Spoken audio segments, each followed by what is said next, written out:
I'm back again. New week, new recording. Back to them early morning conversations where there's no intro, just me getting to it. Man, so much happened. Plane crashes, more executive orders. My YouTube channel went down. Jey Uso won the Royal Rumble. Charlotte won the Royal Rumble. Goddamn America waiting on black people to start the revolution. It's crazy right now, man. And yes, you heard me correct. My YouTube channel has been deleted.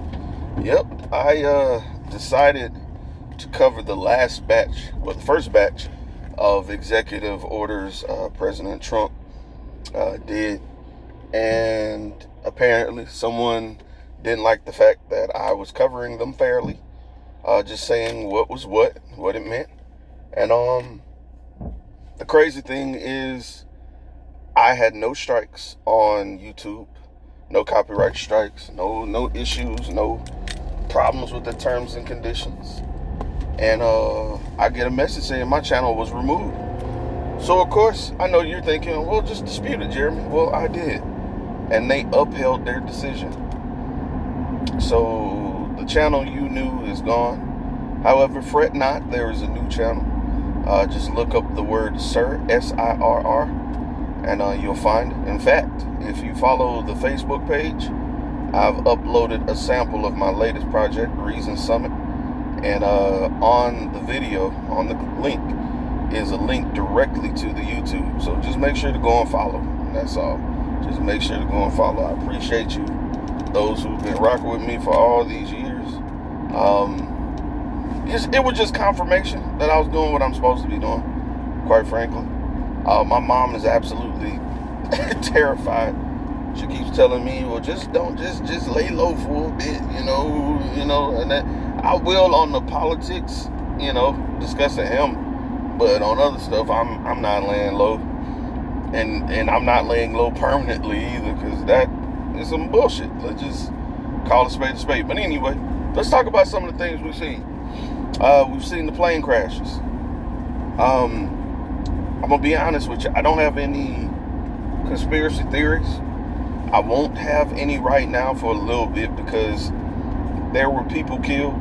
The military helicopter that collided with the plane near the Potomac had children on there, ice skaters, and which was hella heartbreaking. So I wouldn't feel right giving out, all this crazy stuff about an instance where somebody's baby died, that don't feel right to me. Also, the situation in Philadelphia, I'm just waiting on details, and I'm not gonna criticize anybody or anything like that. I just like to inform my audience what actually happened. That's all.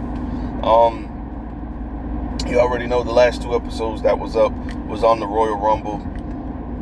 If you're not a wrestling fan, I can understand it's not for you, and that's cool. I completely vibe with that.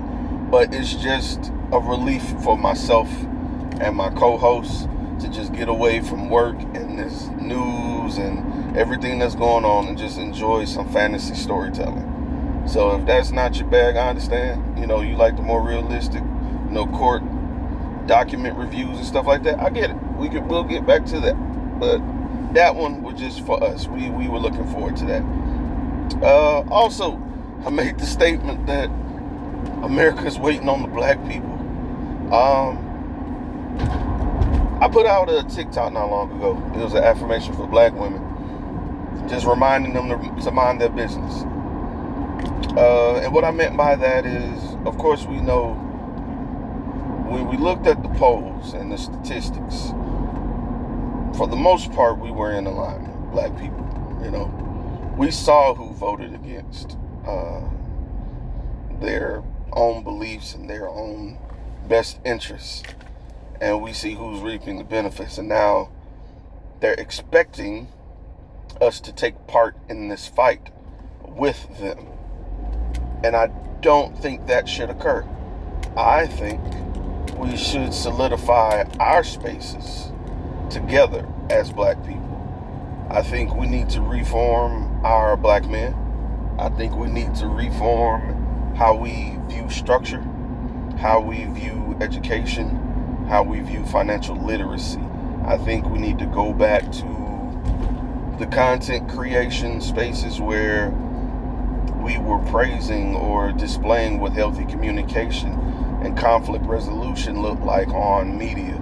And I don't necessarily mean we got to do Moesha and the Parkers and stuff, but I mean, it would be nice to get that type of resolution on black issues demonstrated for us and those made prevalent and available for everybody. So I'm just hoping that we can get our content creators on board with, hey, let's get back to giving a message to our people, and we have to be open with letting go of the old in order to achieve this. The reason I say this is because I'm realizing that a lot of the media I consumed in my younger days was troublesome. A lot of unacceptable things, right? Some of the things that were brought up in our conversation was, one of my favorite movies is Belly.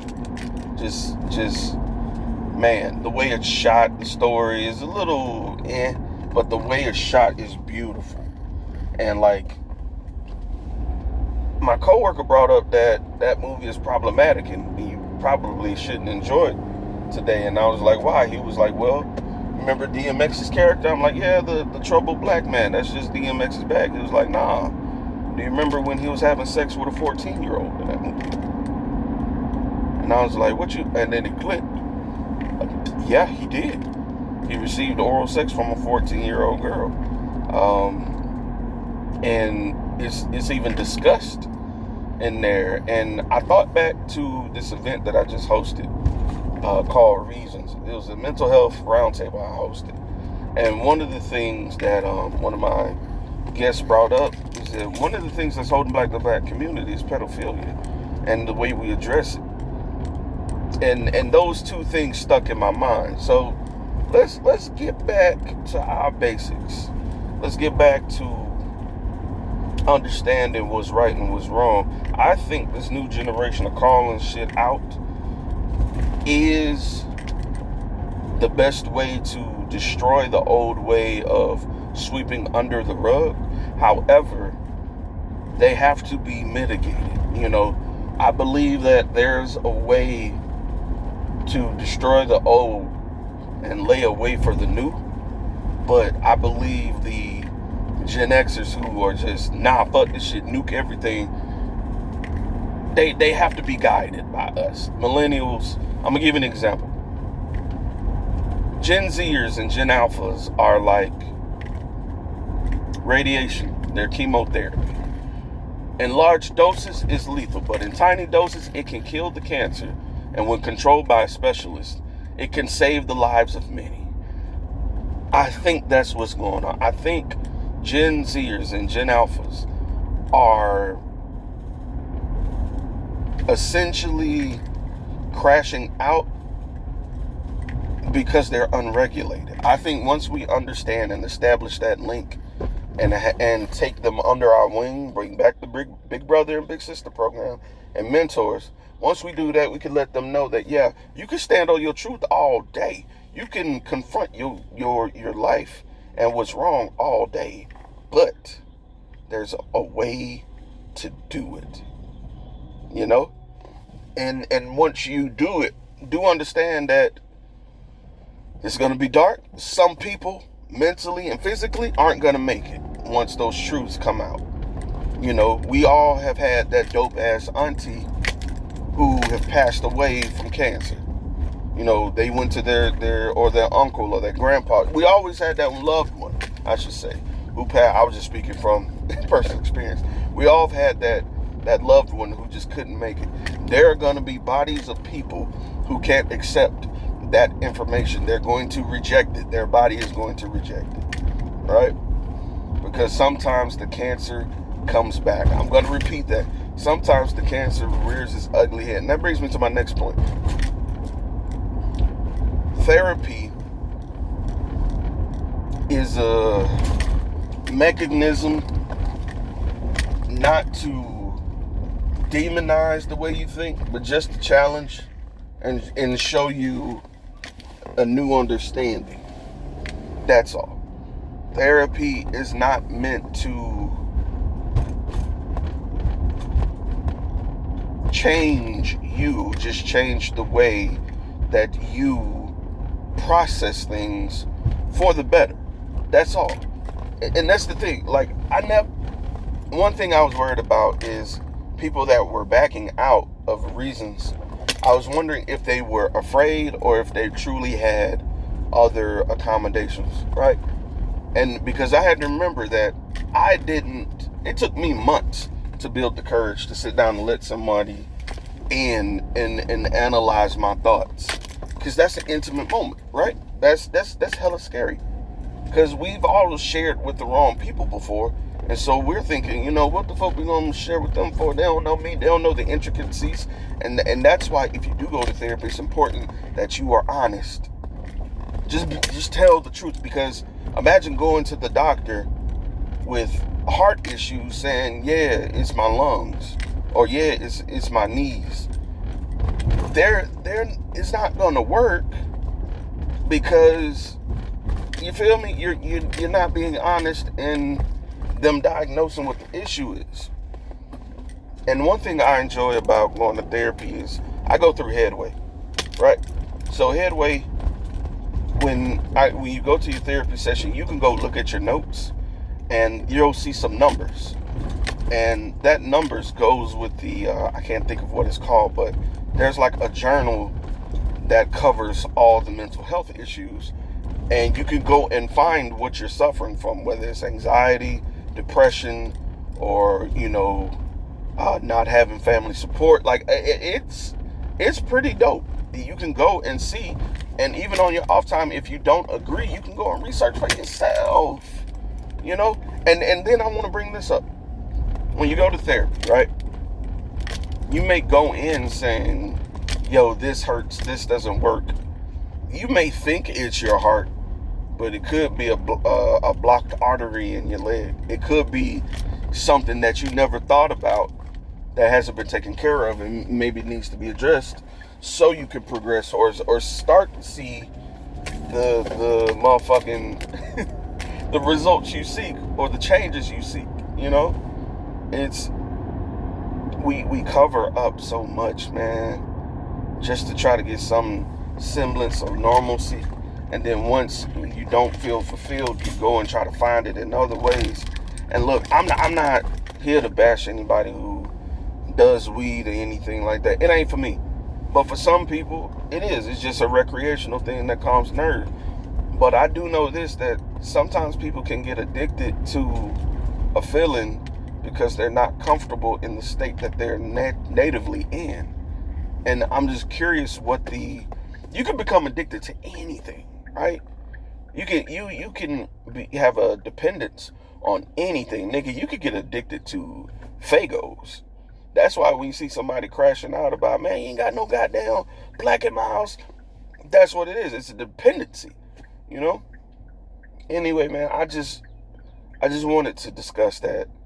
Black men, black women, I just really want us to get back on the same page. And to do that, bro, we have to change what we're absorbing. I've been trying to manifest a neo-soul movement again, and I'm seeing little bits of it. Me and Ashley was watching Abbott Elementary, and this commercial kept coming on, and it was very black, very neo-soul. And it's Black History Month, but I would love to see a renaissance in art and music and a way of thinking where it feels less singular and more community themed, Like, the fuck these niggas and fuck these hoes movement's gotten mad old, bro. I think that mindset has played out. I think it's time for the old soulful return of unity to return. And I very much think it's possible with all these talented artists and with R&B up on the rise. I think people are genuinely looking for something else to digest that will, satiate that that camaraderie, you know, like even shit like with Musiq Soulchild, Just Friends, like just talking about potentially exploring something. If not, we could just be platonic, yo. Like just something as simple as that. Everything ain't gotta be, you know, trying to fuck women and get over on them and fuck men and get over on them. Niggas just get sick of that. And then you gotta realize you got kids that are coming up and thinking that's reality, you know? So let's just be mindful, bro. Let's just take, that's all I'm asking. Like, if everybody takes one more step and become more mindful, we could be a better people. And I also thought about this with our circles. If we go and check on our circle and we encourage and strengthen our circles to be the best of themselves, the stronger your circle, the stronger you'll be. Straight up, the better off the niggas around you are, the niggas and women, let me say, the better you'll be. And I don't mean necessarily like pay their bills or like get on their nerves. I mean just sometimes pull them aside. Just let them know, yo, I see what you're doing. Keep going. Motivation. Yo, I fuck with that. Let's go do this. You know what? I think I saw this thing and I just wanted to share it with you. It might be an opportunity for you. Little shit like that goes a long way to let you know that, you know, people are being seen. You know, everybody been attacking this life thing from a singular standpoint, and I just think we need to switch it up and think from a broader scale. Anyway, I just pulled up at work. I'll see you niggas later. God bless, be safe, and get some sunlight.